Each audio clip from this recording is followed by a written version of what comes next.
चलिए आज एक बहुत ही बुनियादी मगर दिलचस्प चीज के बारे में बात करते हैं। वो चीज जो हमारे फोन से लेकर घर की लाइटों तक हर जगह मौजूद है। जी हाँ, आज हम समझेंगे कि एक इलेक्ट्रिक सर्किट आखिर काम कैसे करता है। और इसकी शुरुआत हम एक पहेली से करते हैं। सबने बैटरी पर 1.5 वोल्ट लिखा हुआ देखा होगा, है ना? पर क्या वो बैटरी हमेशा ठीक 1.5 वोल्ट की पावर देती है? हैरानी की बात है, पर जवाब है नहीं। और ऐसा क्यों है, बस ये ही आज हम जानने वाले हैं।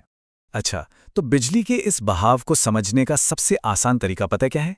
इसे पानी की तरह सोचिए। हाँ, बिल्कुल पानी की तरह। ये एक ऐसी तुलना है जो सब कुछ एकदम साफ कर देगी। देखिए, कितना सीधा सा हिसाब है।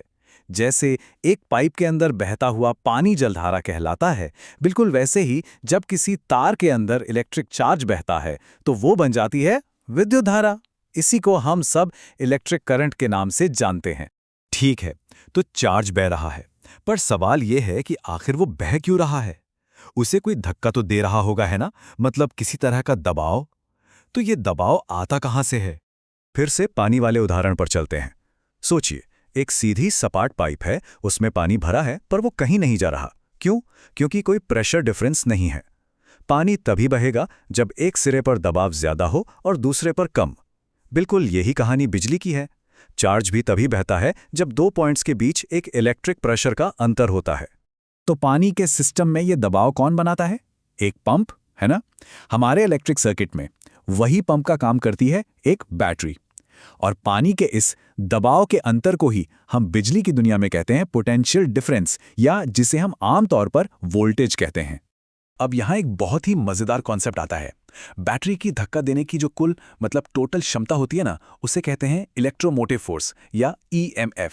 इसे ऐसे समझिए कि ये उस पंप की मैक्सिमम प्रेशर बनाने की ताकत है। वो ताकत जो उसके पास तब भी है जब सर्किट बंद है। तो हमारे पास एक धक्का है और एक बहाव है, लेकिन असली दुनिया में रास्ता हमेशा साफ तो नहीं होता, है ना? कुछ रुकावटें भी तो आती हैं। पानी वाले पाइप में सोचिए, अगर कहीं पाइप एकदम पतला हो जाए तो क्या होगा? पानी का बहाव धीमा हो जाएगा, उससे जोर लगाना पड़ेगा। ठीक इसी तरह जब बिजली किसी बल्ब या किसी और उपकरण से गुजरती है तो उसे भी एक रुकावट का सामना करना पड़ता है, और इसी रुकावट को हम कहते हैं रेजिस्टेंस या प्रतिरोध। तो आप देखिए, हमारे पास तीन खिलाड़ी हैं: धक्का देने वाला वोल्टेज, बहने वाला करंट और रोकने वाला प्रतिरोध। इन तीनों के बीच जो रिश्ता है ना, उसे ही एक बहुत ही मशहूर नियम बताता है, ओम का नियम। ये नियम कहता है कि अगर रुकावट नहीं बदल रही तो आप जितना ज्यादा धक्का देंगे, बहाव भी उतना ही तेज होगा। और इसका फॉर्मूला तो और भी आसान है। V बराबर है I गुणा R के, मतलब वोल्टेज, करंट और प्रतिरोध का गुणनफल है। सीधा सा मतलब यह है कि अगर रुकावट सेम है तो जितना जोर से धक्का देंगे यानी वोल्टेज बढ़ाएंगे, बहाव यानी करंट भी उतना ही तेज हो जाएगा। अब इन सब बातों से हम वापस अपनी पहली पहेली पर आते हैं। याद है कि अगर बैटरी वोल्टेज देती है तो उसका कुछ हिस्सा कहाँ चला जाता है? वो गायब क्यों हो जाता है? तो इसका राज बैटरी के अंदर ही छिपा है। हमारा जो पंप है ना, यानी हमारी बैटरी, वो खुद भी 100% परफेक्ट नहीं है। सोचिए, एक असली पानी का पंप ही जब चलता है तो उसके अंदर भी तो कुछ फ्रिक्शन होता है ना? कुछ ऊर्जा तो वो खुद ही खा जाता है। बस यही हाल बैटरी का है। तो फिर से वही सवाल, अगर बैटरी पर 1.5 वोल्ट लिखा है तो सर्किट को उससे कम क्यों मिल रहा है? ये जो वोल्टेज लॉस्ट हो रहा है वो जा कहां रहा है? और इसका जवाब है एक शब्द में, आंतरिक प्रतिरोध या इंटरनल रेजिस्टेंस। मतलब बैटरी के अंदर भी एक छोटी सी छिपी हुई रुकावट है। तो बैटरी को करंट को बाहर सर्किट में भेजने से पहले अपने ही अंदर की इस रुकावट से लड़ना पड़ता है, और इसी लड़ाई में उसकी थोड़ी सी ऊर्जा या कह लें कि वोल्टेज अंदर ही खर्च हो जाता है। और यही जो छिपी हुई कमी है ना, यही हमें दो अलग अलग तरह के वोल्टेज को समझने में मदद करती है। एक जो बैटरी की कुल ताकत है, और दूसरी जो हमें असल में इस्तेमाल करने को मिलती है। तो देखिए, दो चीजें हैं। पहली है ईएमएफ यानी इलेक्ट्रोमोटिव फोर्स। ये बैटरी की टोटल कुल ताकत है। हमारे पंप वाले उदाहरण में ये वो मैक्सिमम प्रेशर है जो पंप बना सकता है। और दूसरी चीज है टर्मिनल वोल्टेज। ये वो असली ताकत या वोल्टेज है जो अंदर की लड़ाई के बाद सर्किट को इस्तेमाल करने के लिए मिलती है। इस पूरे रिश्ते को एक छोटा सा फॉर्मूला बड़े अच्छे से समझाता है।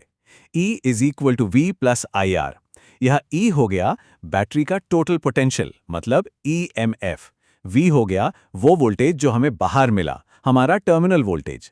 और ये जो IR है, ये वो वोल्टेज है जो बैटरी के अंदर ही लॉस्ट हो गया अपनी अंदरूनी रुकावट से लड़ने में। चलिए एक छोटा सा हिसाब लगाकर देखते हैं, सब साफ हो जाएगा। मान लीजिए एक बैटरी का ईएमएफ है 1.5V और उसका अंदरूनी प्रतिरोध छोटा वाला R है 0.1 ओम। हमने इसे एक बल्ब से जोड़ा जिसका प्रतिरोध बड़ा वाला R है 1.4 ओम। अब सर्किट में 1 एम्पियर का करंट बह रहा है, तो बैटरी के अंदर कितना वोल्टेज खोया? I गुणा R, यानी 1 गुणा 0.1, जो हुआ 0.1 वोल्ट। तो हिसाब सीधा है, बल्ब को कितना मिला? बैटरी की कुल ताकत 1.5V में से 0.1V घटा दीजिए, बचा 1.4 वोल्ट। और ये रहा हमारी पहेली का जवाब। इसीलिए 1.5 वोल्ट की बैटरी असल में हमें 1.4 वोल्ट ही दे पा रही थी।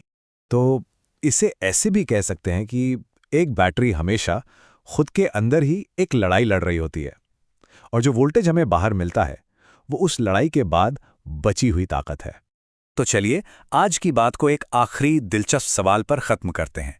एक डेड बैटरी, मतलब जो काम नहीं कर रही, अगर उसे किसी सर्किट से न जोड़ें और उसका वोल्टेज नापें, तो वो भी अपना पूरा ईएमएफ दिखा सकती है। तो फिर उसके डेड होने का असली मतलब क्या है? क्या ऐसा हो सकता है कि समय के साथ बैटरी के अंदर की वो लड़ाई, मतलब उसका आंतरिक प्रतिरोध, इतना बढ़ जाता है कि बाहर भेजने के लिए कोई ताकत ही नहीं बचती? इस पर जरूर सोचिएगा।